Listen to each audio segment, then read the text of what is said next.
निवडणूक निर्णय अधिकारी तथा उपजिल्हाधिकारी निवृत्ती गायकवाड, सहाय्यक निवडणूक निर्णय अधिकारी तथा तहसीलदार रुपेश कुमार सुराणा, सहाय्यक निवडणूक निर्णय अधिकारी तथा मुख्याधिकारी गणेश शिंदे यांच्या मार्गदर्शनाने DA धनगर यांनी कर्मचाऱ्यांना प्रशिक्षण दिले।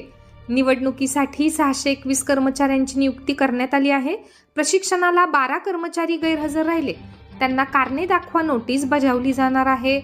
प्रत्यक्ष मतदानाच्या दिवशी तांत्रिक चुका टाळण्यासाठी प्रशिक्षण वर्गातून मार्गदर्शन करण्यात आले।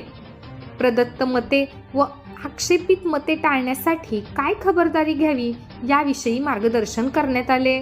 प्रशिक्षणादरम्यान तज्ज्ञांनी EVM मशीनच्या हाताळणीबाबत व कार्यपद्धतीबाबत कृतीयुक्त प्रशिक्षण दिले। दरम्यान अमळनेर शहरातील 97 मतदान केंद्रांवर एकूण 89,751 मतदार मतदानाचा हक्क बजावणार आहेत। त्यात पुरुष मतदार 45,928 असून महिला मतदार 43,821 इतके आहेत। यावेळी नायब तहसीलदार प्रशांत धमके, सचिन गवांदे, विद्या पाटील, प्रियंका पाटील, मुकेश काटे यांनी सहकार्य केले।